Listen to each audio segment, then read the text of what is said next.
Hello and welcome to Tabletop Weekly. This is another one of our post-LARP video podcast things. I'm joined once again by the insatiable Bron, also known as Alex Smith. Hello. And silent but deadly, grim Chris Trotmus. Mute the whole event. The whole event, that was it. You just say a word. Vow of silence. And we have just come back from event 3 of Empire, which is by Profound Decisions, which is a festival LARP here in the UK. If you've not checked out some of my previous videos, you should do that because we kind of talk a bit more about what the event is and kind of explain more of the basics about LARP and stuff like that. This video is going to be more just kind of slightly changing the format a bit. We're going to kind of go over some of our favourite moments from the event, kind of telling the funny stories and the cool things that happened to us, and then what we're looking forward to at the next event. Why are you laughing? I just remember what happened a year. Yeah, oh yeah, that's, I'm sure that's definitely not one of my favourites. But we're going to go over some of the fun things that happened, talk about them, and maybe some of the things we're excited about for next time and everything else. One thing is, if you would like to come to Empire LARP, if you think it sounds cool, if you want to give it a go, check in the video description below. Not only are there going to be links to my other videos, but I'm also going to put in a special code for both of these two gentlemen, and if you use either one, you'll get £15 off your first ticket, and you will also donate £15 of credit to one of these two as well. Thank you. So you can pick who you want to use. I have more than enough. As I was informed by the staff at the PD event, I have about 4 years worth of events paid for. So we've got one event. We have one by comparison. But we're very grateful. Thanks to everyone who used our links. Yeah, yeah. And that's pretty much it. We met a bunch. There was actually quite a few people. There was a lot of new players at this next one. This one that came from there the were videos. 300 new players. There were 300 new players. It was the biggest new player meet that they've ever had, and I've got to say we didn't have any. Again, nobody came up and was. I knew that they were a fan or anything like that. Everyone blended in super nicely, which was always well. So this one, yeah, we're going to go round and everybody's going to, what did we say, three kind Let's of go key for like things? 3 top moments and then we can sort of riff off We can of do those. riff off those and talk about other things and stuff like that. I'm actually going to mess with your layout a little bit here. He's coming in. Are you happy now? Are you good? Very happy. Are you comfortable? I feel closer to Trott. Well, who wants to start off? Who has a favourite moment they want to talk about? My favourite moment was Mark getting extremely drunk Oh, on we're going to Friday start with this, are we? We're going to start off strong. Good, thanks, Trott. I wasn't actually there for the full transformation. You missed a treat. Let me just tell you that for free. Holy crap, was he a mess. It was the best night I've ever had at Empire. What? It's the worst night he's ever had at Empire. It was so bad. So from my perspective, what I remember is, because I had been doing stuff, and I'll talk a little bit about that, but I remember like we was all having a good time celebrating, and our friend Mac from the Navarre had brought over this homemade cider, and one was for me, I think, and the other one he'd given to our friend Lisa, and there was a bunch of other booze. We'd been drinking pear cider and mead, and like we'd been going pretty heavy already. Yeah. All day. And all I remember, the only thing I really remember is drinking a whole one of these bottles, and Lisa then accusing me of drinking hers. And I went, no, this is mine. And then I looked and I had mine in like a pouch. I was like, oh no, this one's mine. And that one was nearly drunk. And I gave her empty one back. And then I remember nothing else. Like, I remember telling a dumb story. Okay, well, let me fill in the blanks. Yeah, please fill in the blanks and embarrass me on my own channel. We've got an awesome brand new tent, first of all. Ashenhall tent has upgraded. It's no longer the Green Army tent. It's a big, huge white marquee. Thank you, Andrew Ruddick Pudd, who helped sort all that out with our money. We all chipped in, but it was really good. Really cool tent. And it was set up by the time we got there. Oh God, no, we've got to talk about that as well. We'll talk about that in a minute. Yeah. Got many events happened even before we arrived. So this tent was crammed this evening at Empire Friday night, and it had full of people. It was really bustly, really awesome. There's loads of people there. People lots of taking witnesses. turns. The sun was going down, and people telling stories. Songs were being sung. New songs by again Pudd. Songs that I tried to join in with. You tried to join in with. You were very loud, often slurry. Didn't know the words. That's fine. And then he tells his new story, which was very intense. My adventure over the previous months, that's part of like this ritual that I had done, like this an actual mechanical in-game thing that gave me like treasure, like things that I had to sell and everything else. And I tried to tell the story. He told a story. I told a story of some kind, and it was very enthralling, shall I say? Chaotic. Every sentence was punctuated with being about this far away from someone's face and saying "right," things like that. Yeah. Like really now. Very flamboyant, very dramatic. and I don't think he even knew what happened. No, but it was a great It was moment. funny. It was funny. It was entertaining. It was entertaining. And then he disappeared into the crowd for like an hour or so. I don't know how long, because we sung a lot of songs and I was also quite tipsy. And then we found him. Well, I found Mac with you actually, just being like, "Are you okay, mate? Like, this is bad." Like, and he was like, "I'm fine. I can't feel my arms, and I can't move my body." It's like the whole time was like, he literally couldn't move his body parts. Like, we asked him, like, "Okay, we've got to stand you up. I'm going to get you out of the tent now." No. We hoiked him. He's like a fucking ragdoll. Literally a ragdoll. He couldn't control anything. We could do anything to him, and we did. I wouldn't know. I wouldn't remember. Mac was incredible. He was like your dad. He was like recovery position, He military. threw you into so many positions, and you were just like, what? Like being thrown onto the floor, immediately in recovery position, throwing up everywhere, like disgusting orange cider vomit everywhere. We had to drag you to the toilet. Yes, I Do you remember that? Now this was the point where my memories started coming back. So I remember the thing. I literally was like telling a story, and then black. Then the next thing I remember, I'm lying on the kind of damp grass because it was quite cold and it was getting a bit dewy. Put you in the recovery position. And I was like in the recovery position. I just remember being like, bah! And then I remember vomit coming out my mouth, and I was like, okay. And I could start to feel my brain kind of working out what was going on. It was like, okay, I'm obviously paralytic drunk. I can't move, but I need the loo. And I remember managing to go, "Try, I need to go loo." And then you and Mac just picked me up and carried me there. Yeah. I managed to get into a cubicle by myself, close the door, do my business, and then I managed to get out, but then I stumbled in. I was like, to drag you back to your tent, which you continued to then retch. I do remember I managed to take out at least one of my contacts whilst paralytic drunk. I did it by going, "I need to take my contacts out." I just dragged it out of my eye. It was horrendous. I left you in Mac's capable hands after that. So you threw up in the tent? No, I think they got a pan, and I was like throwing up in a saucepan that somebody had. Oh my god! I was asleep by this point. You by were the way. fast asleep. I went to bed at like 12. I do remember they took me. I felt awful. I didn't know this until like the last day of the event. Apparently, I was sick outside one of our neighbouring tents. I was sick outside their tent. I didn't know until like the last day when Oz told me. I was sick outside mine and Pud's tent, like right in front of it. So the next day I had to like get wood chip and like cover it. It was awful. You were sick over Mac. I was sick on Mac. He had to drench his clothes. I didn't get any sick on me, which I found quite impressive. It's because he sacrificed himself so he for didn't you. ruin Sigvald. Yeah. What a hero. Thank you, Mac. Other quick highlights of that night was... Please do. You and Anton have this rivalry thing. Yes, our friend Craig, who plays Anton, who's He another came into the tent, and then Gliss and Algar of our hall performed an incredible Anton and Sigvald song, very sexually driven very song. homosexually charged. It was very... Were you there for that? Nope. Oh man, it's you missed really that. good. It was really good. I think I was out and about when You that two was were happening. stood I up, think that one. and I Facing remember each other. A moment where Anton was like, "Are you wearing golden underwear?" Then he just pulled down his trousers. He was wearing gold pants. Like gold Speedo pants, like little tiny... And then Anton won the night, and then you that threw was up. fair. And then I lost that night, massively. Yeah, that was a little tip. If you come to Empire LARP, don't drink 2 bottles of homemade cider and think you're going to be okay. Beautiful. Because you won't. Trust me. Especially if you're him. Yeah. All right, next highlight. Someone else. Smith. So, whilst this was all going on, I was busying myself on Friday night because I had recently become an artisan, which is basically a person who can craft magical items in the game. And by item, I mean you create these little ribbons, which we showed you last video. If you want to see that, go back and see that. Using in-game materials, which are physically represented by ingots and stuff like that. And you can craft items, usually between seasons, between events. So I submitted a load of items at the end of this event, which I'll have the capability to craft an item next event using the online portal.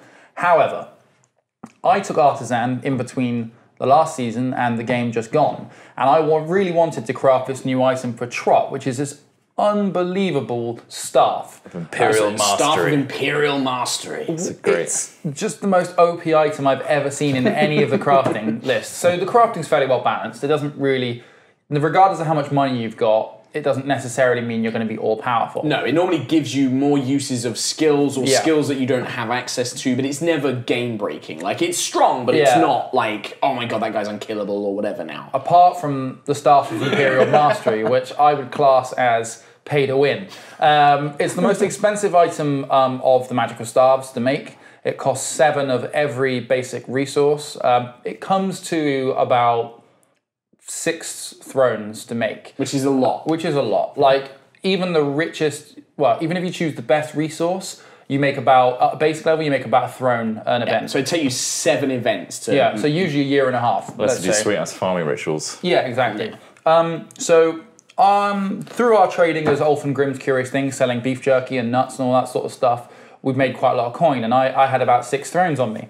And so on Friday, I got all the materials together to build this Staff of Grimm, which essentially allows him to cast any combat spell in Empire, in the game, right? Which is ridiculous. Because it usually costs an experience point to buy a new spell, and you get 2 experience points a year. So it's crazy. So there's like, I don't know, like 10, 15 different spells he can now cast, up from 2. Yeah. And one of them's useless, really, like Venom. Well, it's okay. But having the resources wasn't just enough, because those resources would have allowed me to submit them and then make it over the break between seasons. Yes. There is, however, a ritual I found out about, which is called Timeless Hammer Rhythm. And essentially what it lets you do is you get the ritual performed, and it's as if your character has spent all night making this item with unbelievable speed and stamina. And so I asked, Hendelharth, was it? His name is Jürgen Brenner, and he's the Grape and the Grain... Oh, Grape and the Grain Coven. That's Sorry, it. yeah, that's right. So I asked the guys at the Grape and the Grain Coven to come and do this ritual for me, and I had this little hammer that we've all used at certain points. It's my hammer. It's my hammer. Yeah, and I was like, right, can we enchant this hammer? And we had this ritual done with the runes and everything. And yeah, so the ref came along, I submitted the resources to him, and then the next morning we went and collected our new magical item, and now Grimm has this crazy staff. The best thing I love about this is it's not like, I meant like the Staff of Imperial Majesty. You imagine some sort of amazing looking major staff. His is literally wood with metal bits on the end, and it's like... It's not even metal bits on it. It's just it's a big long wooden stick. It's a big wood. It's so grim. Yeah. It's so grim. It's very mean. Yeah, and now we got this super powerful mage, essentially, which is So I cool. used to great effect. But I had to spend most of Friday wandering around buying materials and trading stuff, although I was really slamming down the old pear ciders, or the Perry. And so we got back, and the old after the beasting. move, I was like, I really want to talk to the hall about something, and I was quite... Oh yeah, I forgot about this. Yeah. So we have like a big hall meeting. So our friend John has taken over as Thane. We have like this big like new tent. We've got all the lanterns hung up. It's all lit beautifully. And John Jag is like, all right, we're gonna have a hall meeting. Everybody get down. We all start getting down. We start talking about these kind of serious matters, like all the politics in the game and everything else. Meanwhile, we've got the drunken fucking heckler over here who's like, why are we supporting an empire that doesn't care about Wintermark? Yeah, exactly. Yeah, it was pretty fun. You can enunciate that. Yeah. Couldn't And get your I was point just saying across. about I feel like Wintermark has a we die a lot. There's a lot of us, and so we tend to get used as like the meat shield shield. wall, Yeah. the meat shield essentially. Yeah, And the meat so we tend to take a lot of losses, and it's frustrating because Wintermark kind of feels a bit, well, we are poor and not particularly important. Like, for example, there was a battle that went on a couple of seasons ago where there was an option to retrieve winter markers or an option to secure some magical artifact, and we went for the artifacts. Before that, we could have retrieved this guy, that Doggery guy, using a Wintermark army, but because the War Council didn't get their act together and use mages to transport a Wintermark army there when they could have, Wintermark has got slaughtered by a Varushkan army. There are I'm going to put like a massive disclaimer on this video, which is opinions of Bron of Aston, not representative of Grim and These are Sigval. true facts, all right? Not his all the opinions. facts, but they're Not all the facts, but they all still occurred, and I was just wondering how other people felt about Wintermark's position in the Empire. It was just the way that you were doing it, because you had a few parries, and it was very much like what have the Empire ever done for us, you bastards? And it was very funny, and I felt like everyone kind of, because I think quite a few people in our group agreed, I think like Pud Tarek's character agreed with you. There was we have a few guests who were kind of like, here, kind of thing, which was good, because I think they recently were talking about this in Empire on like their website and their Facebook page, about the whole idea of like the best thing you can do with players is almost to cause conflict, because that creates game for other people. Yeah. So having that kind of thing, like I'm sure that any Empire staff writers are like, yes, drama, rubbing their hands But together. I also joined the Throne Guard. Yes, that was the other thing. Which is a bit of a difficult dichotomy, really, which I really enjoyed. But yeah, so Throne Guard is basically look after the Empress while she wanders around doing her duties. Well, you did some of that on Saturday, didn't you? You did some of that on Saturday with the I just started the bringing it Marches up Summer Fair. because it's kind of like... it's funny. I don't mean that I want to kill the Empress, all right? But he's working on it. No. I'm just send this right to Lizabetta. I'm going to be like, just so you know. I originally joined the Throne Guard just because it sounded interesting. And primarily because when the recruiters came round for the Throne Guard, they said that the Throne Guard was over-represented by people from the League and Dawn. And standing by what I thought about how, Wintermark doesn't have a representation. Yeah, it doesn't have enough representation. I was like, yeah, sure, I'll do that, because then a Wintermarker can go around and listen into everything and learn and find out what's going on and actually see their position. That's why I got Venom, yeah. Yes, yeah. That's why he's got Venom. A far step from your anti-governmental regime that you're building up. Friday, my kind of key highlight from Friday, I think, was, so when I first got there, just before time in, you go up to the referee tent and you get your little packet. And that's got like all your money, your resources, it's got like a reminder of what skills you have in it and stuff. But sometimes, if you're lucky, if you're involved in plot, you get like a little cool piece of paper or a little thing in there. Yeah. And as I got to there, I had an invitation. And it was an invitation by one of the Eternals, or one of the Heralds, which are these kind of Fey-like demigod beings, like immense power. They often get involved in mortal affairs, basically saying, invitation to certain individuals, come to the Hall of Worlds, which is like the mage's tent, special mage club that no non-mages aren't allowed in. And come and meet me, I want to speak to you. Now, I'm not a mage, the current character is currently not a mage, so I had to try and find a way to get in. I ran around like loads of different camps, had loads of help from people in the Brass Coast who were trying to help me do it, but it was just going to cost too much money, or there just wasn't enough time, or the people that could do the ritual weren't available because they were in some military council or something like that. And it was just like, oh man, I'm going to have to miss out. I've got no way of getting in. Luckily, apparently, the Herald really wanted me to be there, so they went and sent somebody who found me. My friend Beth, who plays Hazel, came and found me. We ran up to the Hall of Worlds. He sent somebody in, got me in with this ritual to bring me inside, and I got to go inside the Mage's tent. Now, the Hall of Worlds, in terms of the out-of-character game, is a separate tent that you can only go in if you do cast a certain spell. In character, it's meant to be that you go to another dimension, and it's a cool place full of mage stuff. And so we go in there, and there was Admiral Karkanos, who's like one of these heralds, and he's basically like a crab general. He wasn't particularly crabby, he looked like a man. He was basically, it looked like he'd had a bit of a tired day, because he was sat on a chair with a big bottle of wine, and he was just like, so, yes, come in, sit down, I don't want to shout at you, blah, blah, blah.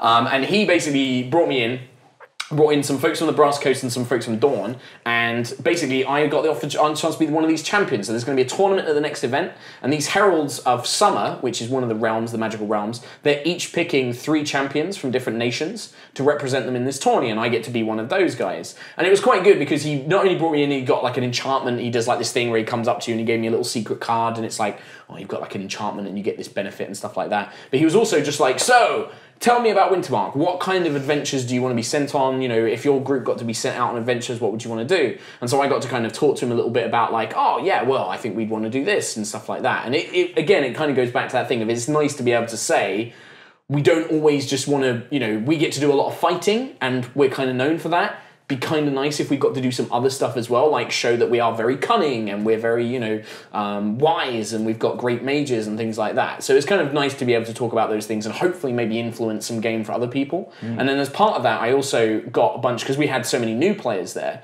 I got like a list of names of all these new warriors in Wintermark and people that wanted to do stuff. And I'm going to pass that on to these Eternals, and then hopefully they'll get some adventures to go on as well. And it might result in some more fun quests and stuff like that as well. Yeah. And for me, that was quite a good thing, because now I've got this tournament next season, which I'm physically going to have to get myself ready for. Like, people have offered to help me get, like, magic items for, potions for. And it's actually kind of, for Sigvald as a character, that's a great moment to be out in the sun and be like, look at me, I'm so amazing. Until you die. Until I get my ass kicked, and you've got some excellent experience on getting your ass kicked in tournaments. Hey. Thank you, Mark. Great Segue. So, on the Friday in the Moot, so Wintermark has a Moot, which is a big meeting for all of Wintermarkers, that there was a Battle Mage tournament for all the nations to participate in. Yeah, hosted in Dawn. Hosted in Dawn, the Champion Square? Yeah, the Glory Square. Glory Square. It's not the Glory Hole. The Glory Square. Square Hole. Show me your glory is a catchphrase amongst the Dawn. So Wintermark had a little mini tournament to decide who was the best Battle Mage. I entered. And I came second. You were the only one to cast a spell in it, though. Which... Yeah, everyone else wailed on each other with physical melee weapons. I did repels and stuff like a battle mage should. And then the guy with the sword and shield wailed on me until kicked your ass. They just held up his hand as a winner. Fair It enough. wasn't a very well done trial. I will say. It was a I'll piece say of... that right now. You laid out the string, and it was like not even a circle. It was like It was tiny. it was just this mess of string on the floor that they had to stand in, and I was just watching it, pissed, and I was just like, "What the hell is this?" Like the repel didn't really work because it's like you just take a step back and you're out of the string. So Well, yeah, but then that should mean you win, surely. Like, you're out of the circle. It's you're like out of the sumo circle. wrestling. I think our friend Rowley put it best. He was like, surely in a test of who is the greatest battle mage, the one who actually casts some spells should win. Either way. But apparently not. I came second You came second.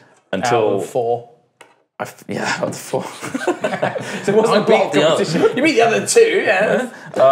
But yeah, on the Saturday, I was like, well, I came second, I'm not in the tournament. Yeah, so you went off wandering, didn't you? I went off wandering, and I was getting my portrait done by Bessie. Which we can come to later, because that was another funny thing that you did. And while I was getting that done, someone from Wintermark came up to me and was like, yeah, we need you right now because you're in the Battle Mage tournament. And it should have been 4 minutes ago, by the way. And I'm like, what? What the hell? I need my shit. So I got my portrait done, took that, thank you, and then ran to get my armor on, and then came to Glory Square. You came with me. Yeah, I came with you, yeah.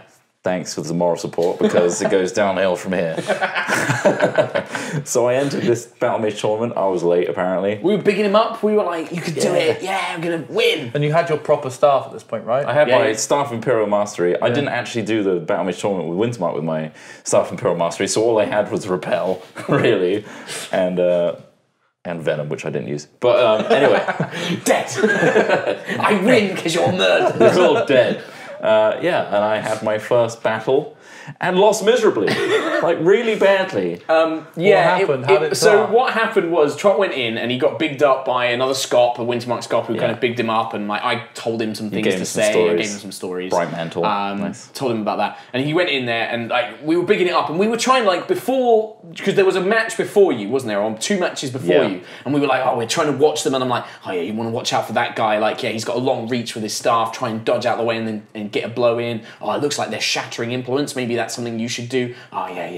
Okay, we analysed it. So I'm going to paralyze him and shower and all that And stuff. you walk in, and then the match starts. The guy literally swung at you three times. ran at me. He ran at you, swung at you 3 times. You dodged like the blows really well. Like you kind of like leapt back as these blows kept missing you. Yeah. But then you just didn't strike back. I didn't strike back, and then he shattered my weapon and wailed on me. Yeah, he just went break, dead. And that was it. And then it's like, oh, I bet against you, thanks for the money, and stuff like that. Yeah, there was like a little small bet going around. The Brass Coasters were betting on him because they were like, "Oh, who's this guy?" And I'm like, "Oh, he's grim, a great warrior, a great Lost mage." Brass Coast a lot of money that day. Man, you should. Yeah. It was very But funny. I've never fought against another battle mage. Well, you've never done a before, one-on-one because I don't as well. count the Wintermark battle. It's a battle mage tournament. Yeah. But yeah, it was mostly me being inexperienced with this new staff, all these new spells which I've never done before. And also, one-on-one is very different to line fighting because They you just don't have people to they just back come you. at you. Orcs are like easy. You can just like hit their But shins. you've got your allies as well. Like you've got Exactly. other people on side of you. One-on-one, it's a lot harder. You did redeem yourself though, did, because so they did like a grand melee afterwards, did which is like they a- got like 5 or 6 of them all at once. Anyone that wants to pay a crystal mana could have fought in a battle royale, and I did, and there was like 4 others,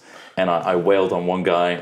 Well, I think you shattered his staff, and then you beat him. and I beat him, and I And then kicked his another staff guy, out. you kicked the staff out. He had and a massive tower shield and a huge Which you long shattered thing. that as well? I shattered that, and then he paralysed me and wailed on me, and I died. Paralyze the ultimate victory. Yeah, you should have just paralyzed through a shield because it goes through shields. I didn't know that. I mean, I'm just inexperienced with the spells, so We should practice next time. I'd like Well, to. I we need need to to train. practice because I'm Old going to probably Siggy. be fighting against Battle Mages, so I want to try and fight against him. We're Yeah. going to have Ulrich, Trev, our friend, who does training and stuff. Yeah. So I'm going to basically, I'm thinking I might even have to try and do some okay, 3 of you at once, see how long I can last, Yeah, because that's that cool. might be a situation I come up against. And Not that's all long. you say. No. Not with it against spears. Well, you say that. I do have 5 unstoppables. Oh, so I'm God. just going to be like, you can't beat me. Kill him again. No. I've got a question. Yes. I see training, right? Yes. If I use all my spells training against you, I'm out, right? What we could say is you're not actually casting a pretend spell. to. Yeah. You're yelling the name of a spell, and then you're I'm pretending to reacting shatter. as Yeah, if you're it's been pretending. broken. Yeah, So yeah. we can say that. Gotcha. Same way, we can pretend I'm using my hero points of yeah. we're using blunted weapons. Oh, and then we Does get back up. Unstoppable get rid of cleave?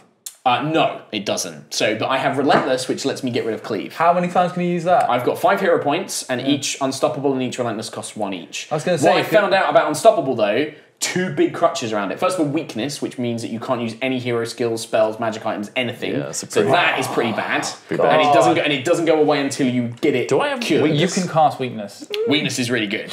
You have all the things. The other one is Paralyze. If you go down whilst you're paralyzed, you can't use the skill because you're still paralyzed. So you basically just go down. You can't get up within the 5 seconds. Right. The only thing I found out, and I was thinking about this, if I can get my hit points over 10, paralyze lasts 10 seconds, and you can only take 1 point of damage per second. So if I'm at 4 hits and someone paralyzes me, it's like 1, 2, 3, 4, 5, 9, 10.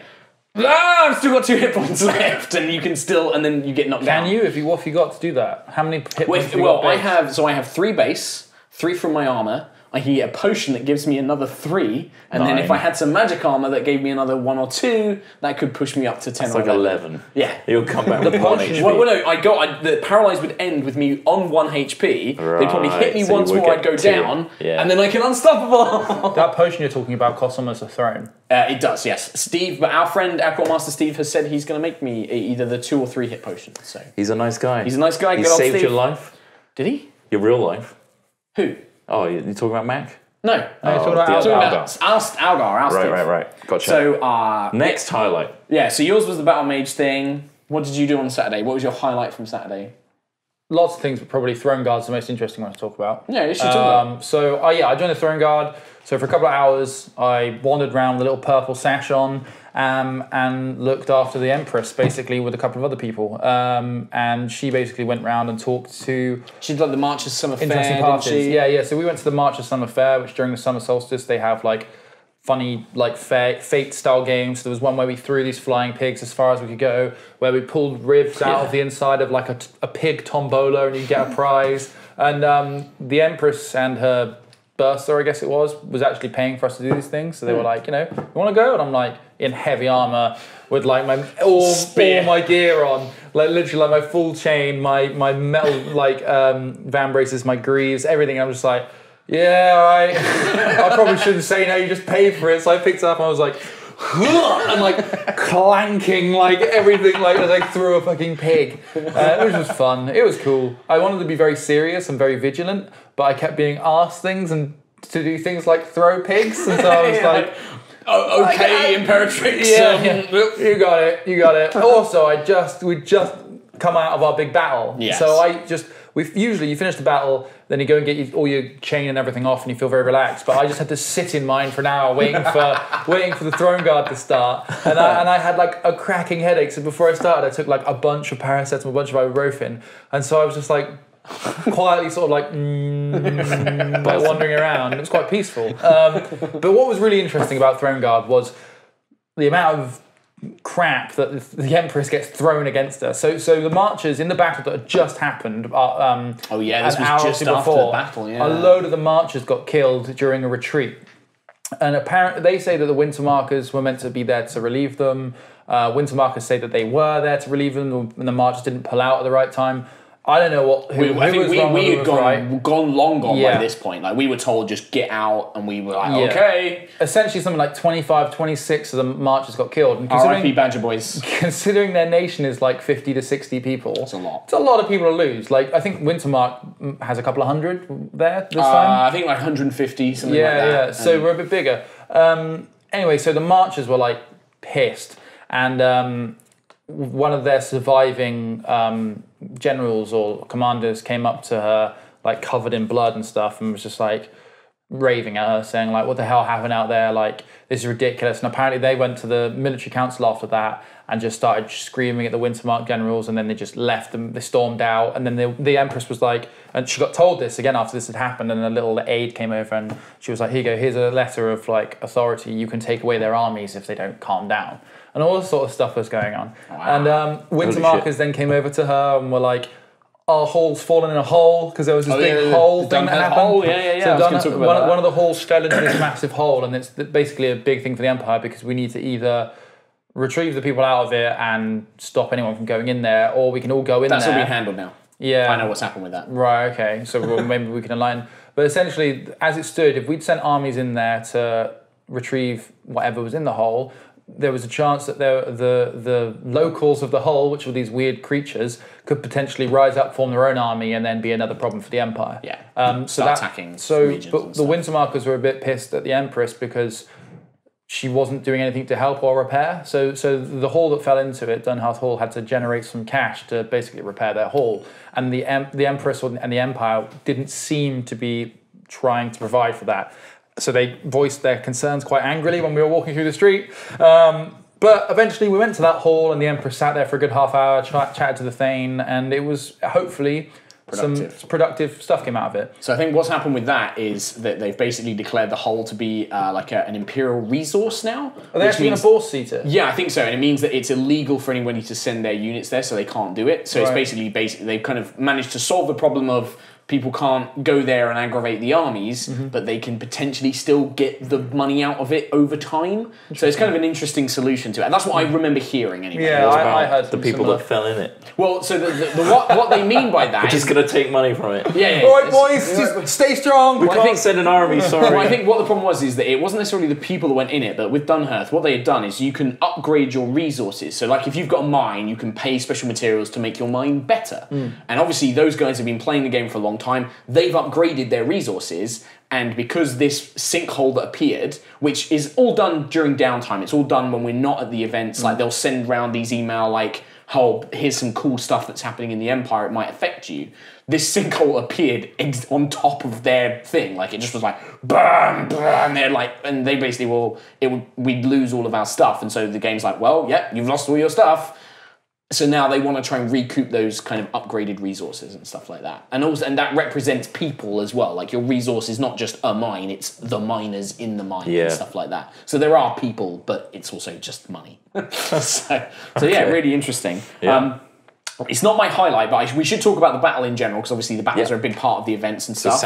So Saturday, I went to battle despite being the most hungover I have ever been in my life. I'm surprised you went. I woke up at like 7, 8 a.m. and I felt awful, but I was like, I need to get up. I can't sit in bed anymore. I got some food, I got some drink, and by the time, I think we mustered around about 9:30, by about 10:15, I was like, okay, I can do this. Like, got all my armor and stuff. It was quite lucky because the type of mission it was a mission I've never done at Empire before, which was a hold and secure. So we had to go to like in the middle of the woods where they had like this ring of stones, and we were basically told, for a complete victory, 70 minutes? 75 minutes we had to hold this thing, which meant that we could not let any Orc units in and to break our lines. So a lot of lines and a lot of I really standoff. enjoyed it. There were like I think there was like 6 fronts around this circle, like 6 major points that we had to hold. And I think Wintermark had 2 of them, and then sort of half of another one, which was kind of being managed between some other folk as well. It kind of, we got torn away from the Mark. Well, you guys were with the Iron Bastards, weren't you? We were for a while, and we were with Varushka for a while. I think it was Varushka. I didn't go with the Iron Bastards. I was because I was using a two-handed You were the spear. hard mark, weren't you? Yeah. Yeah, like, mark. but no, we were with some guys in like armor and colourful stuff. Like I think mask. they were Varushka, I don't know. But it was really fun because they had a mage behind them just empowering all of them. Yeah. So they were like, you know, right, he goes, right, I empower you with the ability to like strike down. And so we'd like strike some people down, then just decimate them, push them back, then retreat. And so then Grim turns up and I'm like, right, your staff allows you to do something in power. Basically, you can empower me to do stuff. Anytime I like couldn't fit my staff into places, I was empowering him to like strike the line down. And my God, I had so much fun. That's the basis of my whole next character. My combat role in my next character is just so basically stand behind you or Pud and be like empower, kill So them. good. Yeah, it's really good. Cleaved so many times. Yeah, just in the legs and stuff. I got knocked to the floor. And who's the guy from Dunning's that's like with the chainmail? Ailson. He came up to me and was like, I see you down all the time, mate. Get up! Like, you should play better. And I was so tempted to do a very grim Venom at that point. But I thought that wouldn't have gone down very well. So Or at I least just a stayed repel. silent. At least like fucking run in your arm. Repel. Get running, boy. I've been fighting on the front lines. I went down 3 You were almost did. properly lost. Yeah, I you nearly almost died properly again. died. Like properly died. The family curse. So I was fighting. I was getting pretty overconfident with the old spear, and I was fighting out of the line quite a lot. So like I'd reach forward because I've got quite a lot of reach, and this spear is like 7 foot long. So I'm just like, like hitting people in the arm, like in the legs and the shins and stuff, and like feinting high and then bringing it around and hitting on the side of the leg. It's fucking. He's glorious. a commander's worst nightmare because he is his own commander. Yeah. So He's shouting orders at people. He's like, we should charge them now. let's do it. Let's kill him. And like I get a lot Much of to blood. the general dismay. Yeah. And anyway, so I'm fighting like 4 or 5 people orcs at a time. Just 4 or 5. And I noticed I am a little bit out of line, and so I was like, right, I'll back up. And so I back up back into the line, and then the orcs start pushing, and I turn around, and there's like, it's like 4 people deep behind me, and there's a huge bush to the left, and like loads of logs and stuff, so it's really hard to retreat like quickly. And so they start coming, people behind me aren't moving yet, and I'm like, we need to pull back, and they're not fucking moving, and I'm there in full chain, like heavy as hell. I'm just like, oh God, I'm gonna get taken down here. And so I sort of turn back to the line and just start like trying to hold off some orcs, hoping that they make some space behind me for the retreat. Doesn't happen. I go down into like a bush, and the line just sweeps over me. And this is exactly what happened last time I died before, where you get taken out and you get cut off from everybody, because there's loads of things that heroes can do to get you back up. But if they're simply not there and you don't have an ability like Unstoppable, which I don't, you just bleed out because no one can get to you. To be honest, even Unstoppable, if you're behind a line, all the orcs will just turn on you and knock you down. You right and down. you have to like shout that you're unstoppable. Yeah, it's not like you can do very it subtly, you vocal. can't play possum. As soon as you go down, you have to get back up and be like, I'm unstoppable, and they'll just get you down. Yeah. So if you get overrun, you're done. So I got dragged to the side by a couple of orcs and put with like a pile of about 6 other winter markers, one of which was actually like a Grimnir or something, who saved me in the previous battle with a really expensive potion. Oh yeah, He's like, the Sovereign specific. all right, I'm like, oh, all right. Don't suppose you got any more than potions. and so we're there lying there, and then this orc female comes over to me and like leans down, and she's like, what honour have Wintermark actually got? Do you really want to fight with him? And I'm like, wait, what the fuck's going on? And then she's like, you know, we still have honour. You want to fight with us for honour? And I'm like, has an Imperial orc like infiltrated the orc line? And then and she's like, come on, stay with me. And so stay with me is like a healing call, a heroic call you can do, which gives you, I think, 3 hits? 1 hit. 1 hit. So it sort of stabilises you and stops you from dying, and you can move around. And I hadn't been cleaved or anything like that, so I could have just got up and ran. And 1 hit, somebody would have bonked you or something. Well, I got strike down, so I could have striked down and ran. Literally, like the rest of the line was pushed forward. And she was just this me. 1-1, yeah. And she's like, and I think what she was trying to do is, so the Jotun orcs, they can recruit people into their army, and you either become a slave as a human, or if you fight for them, you're a full. You're a warrior in the Jotun army. And I was like, oh, maybe she's saying like fighting for the Jotun, and I was like, who are you? Who do you fight for? Because I was hoping she was just an Imperial orc, and she's like, the Jotun, of course. And then I was like, oh crap. And then at that moment, the orc line just went, back behind me, and then all the Wintermark pushed back. And I remember because Pud literally grabbed you and was like. I just saw Pud appear above me with a spear, and then he was like, "Somebody grab him!" And then there was a guy to his left and just grabbed my leg and just dragged me along the floor. I don't know how he managed to do it. I'm bloody heavy. Well, so what it was is because I was with him, but I couldn't because I've only got little reach weapons. I couldn't really get near the front, so I would moved up with Pud and I was covering Pud's side because they could get around. And I just saw it was actually two dudes grabbed you. One just had he had an arm under you, but he wasn't really doing a lot of pressure. And the other one and I think you just stumbled out basically. Yeah. And we just managed to pull you out back through the line. It was pretty crazy. It was a crazy 5 minutes because I went from I'm going to die here again to what the hell's going on with this orc? With this oh god, Wintermark's here. But it was pretty sweet. The orc saved your life. Pretty much, yeah. Well, the thing is, I was only just there, really. I wasn't even halfway through my bleed time. So if the line would have pushed him, we could have got you back up. Yeah, but either way, I was what the hell happened to that orc? And I saw him I think later it's the Jotun thing, just offering you to join them. Because I think their thing is if you show that you're a great warrior, they'll give you the choice of well, you can be a slave or you can fight for us. And they're okay, yeah. And now they haven't done that in a while, so maybe they're starting to, I don't know, because I know that there's been a lot of peace talks with them and trying to get them back on our side, so maybe they're starting to kind of be honourable with us again. I don't know. Yeah. It's all stuff that is going on in the Empire. Yeah, anyway, it was awesome. It was a really good fight. It was good to do something different, I felt, as well. It's all fun and games, we're going to go in the woods and we're going to find this general, we're going to kill him, and then we're going to take him back. It's okay, that's okay, but we've done that quite a few times now. Doing the secure and hold was really, really good. Before you guys joined at a different site, we had to do it with a fort. They actually had a wooden fort, and we had to go inside, shield line the gate and then hold the fort against it, and that was cool. Yeah. It was really hard. Please buy the land, Empire. Yeah, exactly. I was going to say the fight was really good. I couldn't do much. I was literally just running back and forward. I jumped in with the skirmishers a few times. That was it. I didn't really get to do anything because I've only got little reach. I definitely want to get myself a spear so I can jump in. I'm just a squishy, long-staffed mage. Yeah, but does all the spells and then gets cleaved. Yeah, but that works. The fact is the empowers, the strike downs, the repels. It's Empowering so useful. was a great new tactic that I learned. My thing from Saturday, after all the battles, I spent most of Saturday incredibly hungover. I did not start feeling better until about 7 o'clock.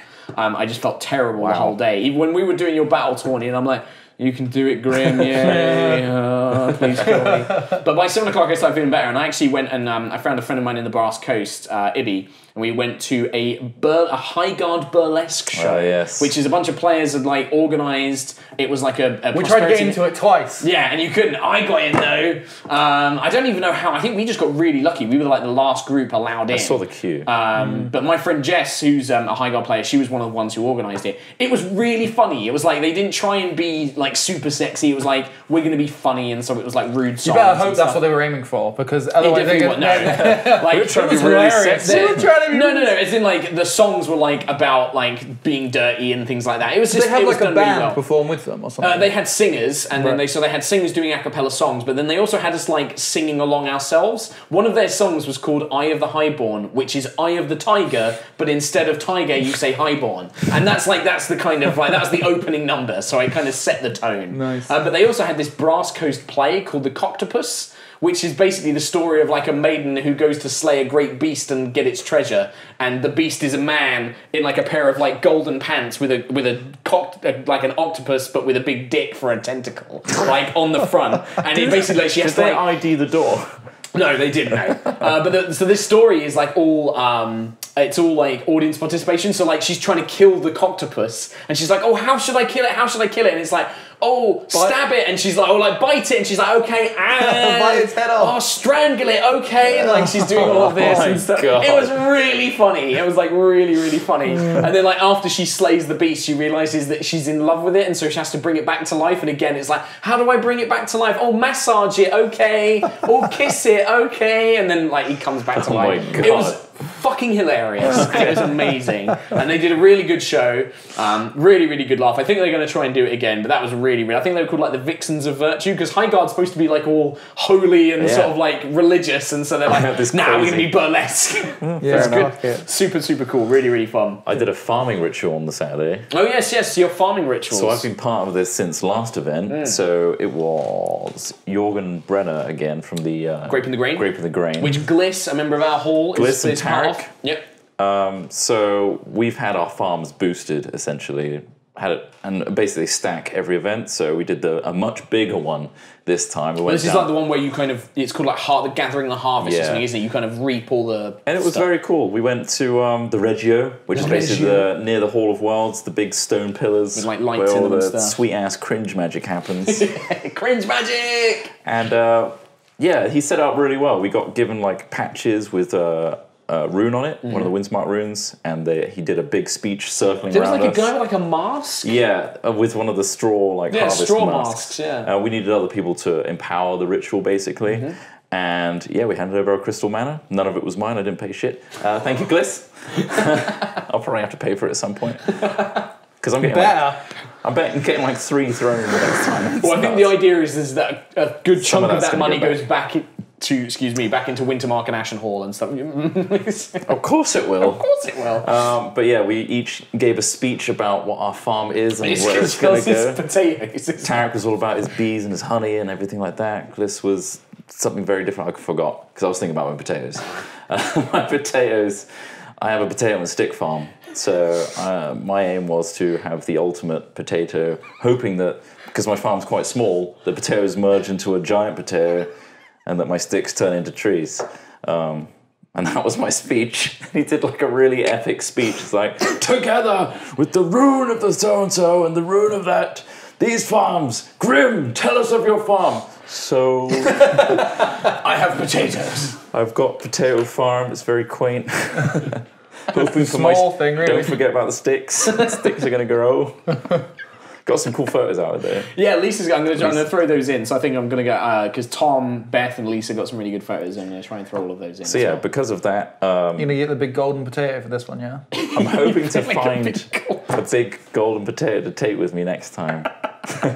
But because of this, somebody will buy it. That's You know what would be amazing? Sorry, go on. Yeah, because of this, our downtime resource, like us as a farm, obviously, I'm going to be getting a lot more money as a result of that. So I've sold a sweet-ass amount of potatoes in my downtime. Yeah. So thank you, Grape of the Grain Club. What are you going to say about the potatoes? We could actually like try and sell potatoes on sticks. like imagine, right, so it's a handle and it has almost like a sconce style like holding bit here, and you put a baked potato just in the top, cut the top off like a boiled egg, and then fill it with like a filling and then just eat it. Scoop it up, put some baked beans in and then just sort of like eat it off the stick. Don't talk to me about baked beans. But we'd have to work out a way to cook jack of potatoes in the field. You also have to make a lot of these sconces. Yeah. Maybe like a stick. Sorry, a kebab stick. I'm no stranger to ridiculous levels of preparation for selling shit at Larp. I spent like 4 days making beef jerky. That's true. I'm writing a short fucking novel to sell at Larp, so I shouldn't really complain. A few sticks and sconces shouldn't be too difficult. What about 2 sticks either side of the potato? We scoop out the top like a bowl and then put it in there. Nice. Yeah. You choose your filling, and then we got cheese. Boom. What do you want? We got potato. Oh, you just mash up the potato in the middle if you want. So you mashy potato in the jacket. Nice. To be fair though, that could be interesting. Okay. And disgusing. Yeah. Well, there you go. There's your and they're just sticks I find. The new business venture for Ulf and Grimm's Curious Things. Oh, this is curious. A potato on a stick. 2 sticks. How novel. The stick's not edible. Right, last couple of things from Sunday. I want to talk about the monster battle because it was the birth of the Borts. The Bort Squad. So the Bort Squad. So Bort Brigade. We've said this before. You do one battle as your characters. You do one battle as the orcs. And whenever Action Hall goes to monster, we like to come up with a small story for our monstering. It's really good. And we had Shitbag last time. Yeah.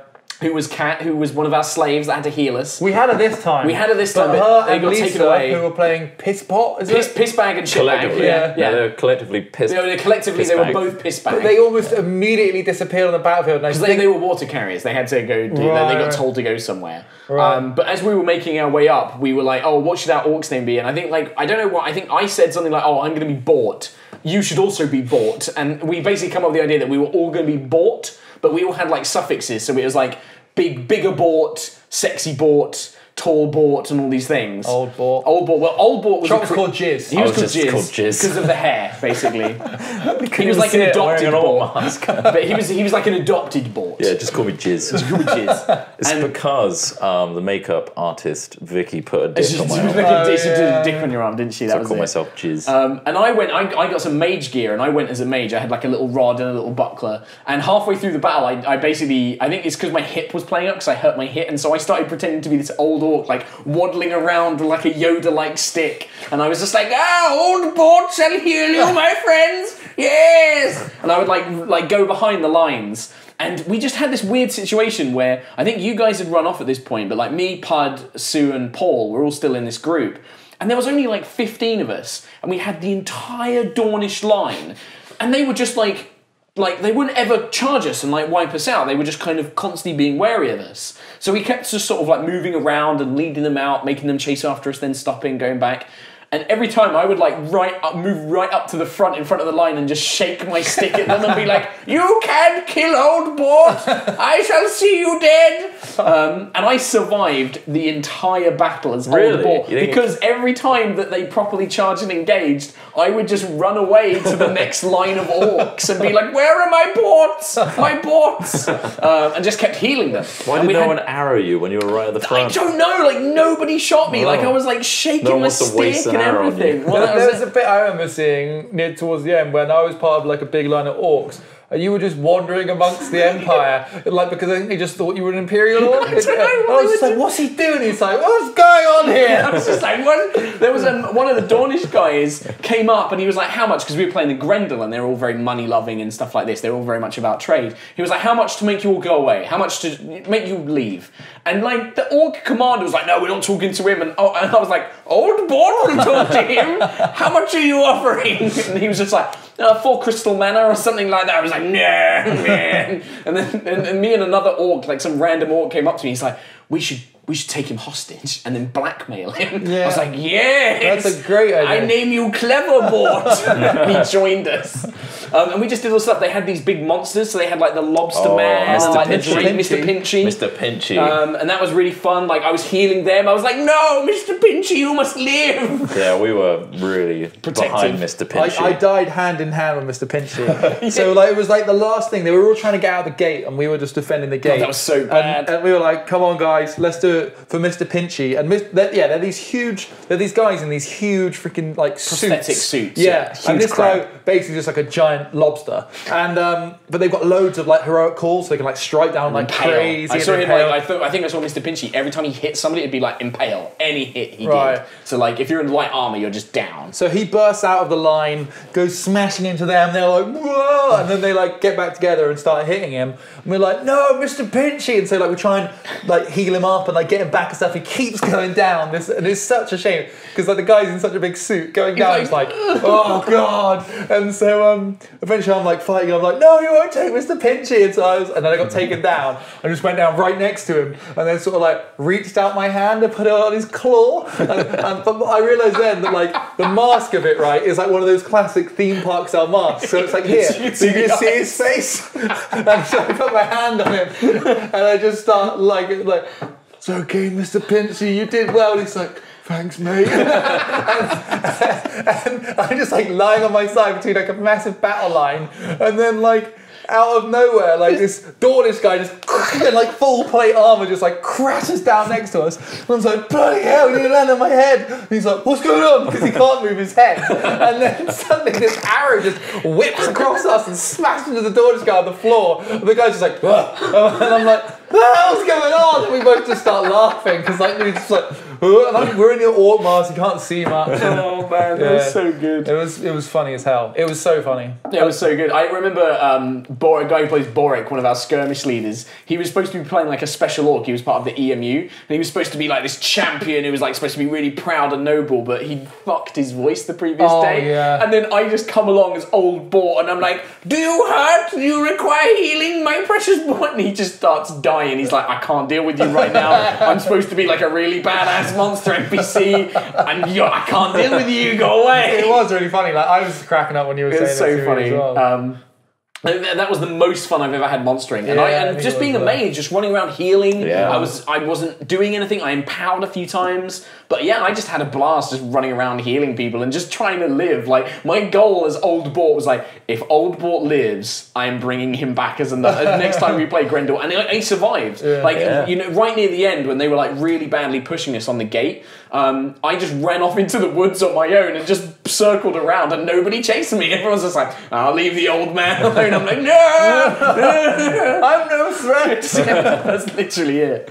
Really, really funny. I think like most of Sunday, it was kind of people were just recovering as well. I don't remember anything really getting done on Sunday. I bought a load more materials to make another item. What a surprise! Yeah. You went trading. Yeah, I love it. I think my heretical stuff's starting to come to a head. Oh yeah, that Really? is- yeah, Whoa! yeah. I've not heard about this. So What? Grimm's kind of naive about the way and the religion and that side of things. And magic. And I got a little tipsy Saturday night. I think it was Saturday or Friday night. I was talking to Arhan, our Stormcrow of Ashenhall, and I'd said some, questionable things that he's, correcting me on. It culminated in me thinking that I was a god because Of this new stuff. new stuff. It's All like, these well, I've powers. got everything. I've got all the powers. That must mean that I'm the greatest and therefore a god. This is before the Battle Mage tournament where I got my ass handed to me. Oh dear, this was on Friday night then. But then Arhan was teaching me everything, knowledge, all of that stuff. It's like, you're a god. oh, you that's must it. be a You god. started calling him a god, I remember. Yeah, it's like, you're so knowledgeable, you know everything. Just so you You're know, a god. that's very heretical in very Empire. heretical. It's like, no! And apparently the Stormcrows are trying to find me. Well, they were trying to find him to talk to him about it, and he was just different places every single time. Yeah, I was all over the So place. apparently next I love season that. they need to. They're going to make a concentrated effort to find Grim. Yeah. I've prepared, being a priest, but a very bad prosperity priest, I've prepared a virtue defense. Virtue I'm defense. going to get executed, I think. No, you won't. No. You fucking better not. One way or Jesus. another. You won't be We'll go getting down executed. fighting. Like, you'll be killed in battle if need be. Battle in the fucking hub. Quick to yeah, just like, paralyze that magistrate. Come on, buddy, we're going. Just hostage situation. I've got him venomed. If any of you come near me, I'm going to kill him. I want a Drake on the concourse. 30 minutes or less. And 200 thrones, unmarked coin. God, we That'd died. be amazing. Yeah. Like, do you know what? I was thinking about this because I've been playing so much Rainbow Six Siege recently. I'd love the idea of playing like a Empire SWAT team with crossbows and like, right, let's move. Like, We got a busting in. magistrate hostage, second floor. Like, take the shot. A couple of quick things I was going to mention. You also paid Bessie the Bard, who is Bessie is a character very well known in Empire. Lovely girl that plays her, who is known as being the best bard in Empire, but she's not the best. Her songs take the form of death metal screaming and wailing. And just hammering her acoustic Just guitar. being like hammering it like viciously. I ordered that when she was drawing a portrait of me with a mouth, which was surprisingly good. That's the other thing. And she that's was when I got portrayed asked to be in the Battle in the Mage Battle Mage tournament. But It was you all happening. you hired Bessie to come to Yes. Ashenhall and sing a song Yes, in my honour. yes, of the Friday night of Sigvald. It went something along the lines of like, Sigvald got fucking wasted! It's in He a bush. puked everywhere! Yeah. Like, that was the song. You missed this. This was... I think I was in bed it was a again. very No, I was long out wait. trading that time. You were out It was- trading. Performed in front of a packed hall. How much did you pay? Like 2 or 3 crowns? Was it worth your money? Oh, almost certainly. Oh, well, certainly. Yeah, I Damn, paid that twice to watch over. your face. everybody loved it. It did. It was very funny. So it was great. And then the other one is our friend Oz, who's in our whole became Archmage of Spring, which is actually a pretty big deal. So in Empire, there are these people joking call them hats, but you can get these like titles and positions that actually have significant powers. Like you get cool magic stuff given to you. You get items. Oh. You can do things like you can communicate with Eternals like 3 times a year or something like that. And you actually get to have a say in some of the stuff, and it's something he's been working towards. I thought that was pretty cool. Very cool. He got to achieve that. Yeah, it was That's pretty much it. Pud's entering. I just found out he's entering like a big Bards competition next event as well, with a lot of big He's got prize some money. cracking He's new got some great songs. songs. Yeah, they're really Rise good. Up. Rise Up, yeah, which I can't remember. I think that was the one I tried to drunkenly sing along to without knowing the words. I think it's the one I Thankfully. drunkenly played major chords along to as well. Exactly. And I was like, well, I've started now. He did it to his other one, The Sing for the Mark, Sing which for is the really Mark. good. Yeah. Maybe one day we'll be able to get some cool videos of those. I'll get him to like load them up. What are you going to be looking forward to doing next event? Probably getting executed and find my way out. I'm kind of looking forward to that as well. Is there anything you want to do? More Throne Guard, more trading. I did have an idea. I can't actually think of it right now. I've committed my fleet to the Navy this Yes, time. I have as well. I was Have debating you? it. Yeah, because Rhiannos doesn't like navies, and that's the Eternal that I'm the champion of and things like that. But I'm kind of doing this thing with Sigvald where he actually feels quite responsible to a lot of stuff, and he does want to be a genuine hero, so I was like, you know what, if we can win a major victory against the Grendel, then he's going to support this. So And apparently our Navy has never won a victory. it's because we are not a naval. We're good traders, but Yeah. we're not like a military power because there's no cannons and stuff in Empire. It's all Yeah. like ship to ship, boarding and But stuff like like that. you basically, if you have a fleet like me and Mark's character does, we can commit it between events to do different things. So that could be trading, in which case we'll get resources in our packets when we get there. That can be privateering, which is random stuff in our packets, and or you can support the Navy, which means we get a share of the Imperial Guerdon. If they choose to make the Navy get a share, I think Which they have. Yeah, which for this time they have because Yeah. it's such a major battle. They've said, okay, we want people to do it. You'll get paid a share of the Guerdon, which is like a share of like taxes. It's like a pot of money the Senate assigns to win the war. Yeah. So yeah, but the Brass Coast's Fleet Master was trying to get people to do it because they want to win a victory and it will make things a lot easier for everybody. Well, I think it's the idea is that we're engaging in a land assault because there's like a big Grendel army there and we've got a bunch of armies committing to that, but that Grendel land force is being supplied by their navy. Right, okay. So the idea is that cut it our off. navy's going to try and come in, smash them, and then the ground forces can mop it up. And that could, in theory, knock the enemy barbarians out of that whole region. And Right. then we'd have that locked down pretty So well. we'll see how that goes. So we're going to see how that goes. And that's all. The interesting thing about that is all handled during the downtime, like all by the event staff. Like they will look at and say, okay, 200 players have committed a navy, that equals this amount of naval power. We match that up against our enemy forces, we see if they win, and there's loads of rituals and weird shit that they can do. One thing I forgot to tell you guys about, this was something which happened on Sunday when I was lining up for monstering. Lisa was with me, and we met this woman who was working in the monster tent, just was like, oh hi, and waved at Lisa. And Lisa was like, I don't know. And then she kind of got familiar, and she's like, oh, I'm Emma, by the way. And Lisa just freaks out. She's like, you? What? Apparently, a bunch of new players had come around to Ashen Hall and were like, oh, can we sit in your tent for a minute? And it was like, yeah, come in. And Lisa spotted that there was this quiet looking girl kind of just behind them and who was being really shy. And so Lisa was like, oh no, come in, sit with them, thinking it was a brand new player and was like, oh, maybe we can get them to hang out and then she'll make friends. The girl sits in there and she's like, oh, thank you. And she's like really nice and she has a drink and she's chatting away with everybody. And then she gets up and leaves and she's chatting with the other new players. Cut to Sunday. The head of monstering was that girl that was pretending to be a new player. Oh. And I got talking to her afterwards because she found out I did the videos and stuff. And she was saying, it's so funny. She looks at Facebook and things like after the events. And the amount of times when she'll see people saying oh yeah, I didn't really see any plot or NPCs this event. And she'll be like, well, I spoke to you when I was playing a character and you didn't pick up on that I was saying. So you'd be surprised. And it was really interesting. She was saying a lot of people just don't realise that plot is plot. They think that it's another player, trying to do their own thing or having their own ambition, when actually it's being controlled by PD. So it's really interesting that some of this stuff is so subtle that you don't even pick up on it. It's cool. I think it's a really good job of the crew that do that and things like that. So Talking of little out-charactery things, conspiracy catering. oh yeah, your roast. You fucking Had a loved your frickin' roast, didn't you? Carvery, which was incredible. Kudos to you, because you have the best food ever. I hope you're at E4. I hope so. I think that they should be. I think because I think that there's some of the other ones, the whole hog weren't there, so I don't know if they're going to be coming back. And I also realised I was with 2 hallmates, and I totally talked out of character the whole time. Did you? I was like, oh yeah, we're still icy. I'm just enjoying my roast too much. Delicious. So apologies for that. Nice. Well, I think like that. Is there anything else you guys can think of? We are glad that the people that did come and join Windsmark, the new players, enjoyed it, and apparently they're starting their own hall. Yeah, Yes, that was that's it. There was a really group cool. of them. That's really cool. 2 of them had come from Italy, 2 of them have come from somewhere Nordic that I can't remember, and 2 were English, and they met up at the event. They'd never met each other before, and now they're making their own hall. Making That's so fucking friendships. cool. And their hall idea is really cool. They want to be like beast hunters. They want to be like people that go out and hunt monsters and beasts and stuff like that.